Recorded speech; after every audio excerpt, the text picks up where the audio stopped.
14 টাকা ওষুধের দাম বেড়েছে না বাড়েনি? সরকার কি বলেছে মুসলমানদের জন্য বাড়লো, অমুসলমান হিন্দু ভাই তোমাদের জন্য নয়? দাম সবার বেড়েছে না বাড়েনি? তারপরে চলে এসুন, রেল বিক্রি হয়ে গেল, এয়ারপোর্ট বিক্রি হয়ে গেল, এমনকি এলআইসি পাবলিক হেলথ চলে গেছে। জানেন তো এলআইসি তে মুসলমান টাকাও রাখে না, হারাম, এবং কাজও করে না, হারাম। এলআইসি চাকরি করে কারা? আমার হিন্দু ভাইরা। চাকরি গেল না? এই যে 26,000 চাকরি চলে গেছে, এই 26,000-এর মধ্যে 25,000 প্লাস চাকরি কম বেশি আমার হিন্দু ভাই।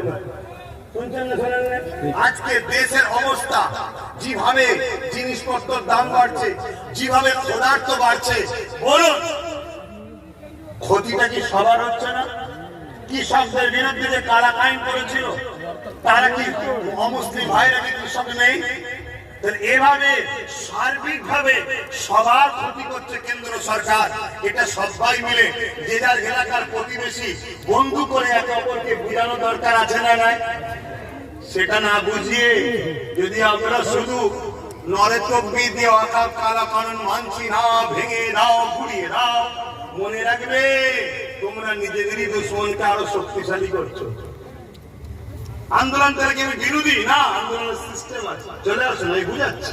তাহলে এই ওয়াকফকে রুখতে গেলে আমার ক্ষুদ্র জ্ঞানের 3টে রাস্তা আছে, একটু বলবো আপনাদের, নিতে পারবেন? বলবো, অসুবিধা হচ্ছে না তো?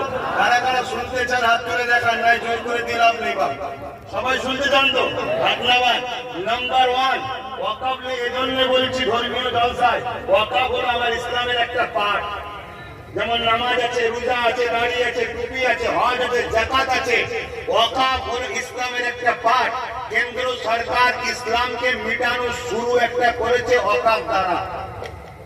এদের লক্ষ্য ইসলামকে মিটিয়ে দেবো। আমি চ্যালেঞ্জ করছি, এরা সারা জীবন এদের পূর্বপুরুষ যতজন চেয়েছে সবাই মিলে গেছে, ইসলাম মিটাতে পারবে না। আর আলহামদুলিল্লাহ এটা বলছি, যত এরা ইসলামের বিরুদ্ধে লাগবে আপনি মিলিয়ে দেখে নেবেন, আমি বেঁচে থাকি চাই না থাকি, নতুন করে কোটি কোটি লোক ইসলামে ঢুকবে। কেন? খুশবুটা যত লড়বে তত লোকের নাকে যাবে, লোক বলবে হ্যাঁ সব সময় ইসলাম ইসলাম ইসলাম ইসলাম ইসলাম, ইসলাম মানে জঙ্গি, ইসলাম মানে আতঙ্কবাদী, ইসলাম মানে খুন করে, দাড়িওয়ালা টুপিওয়ালা মানে কাটে।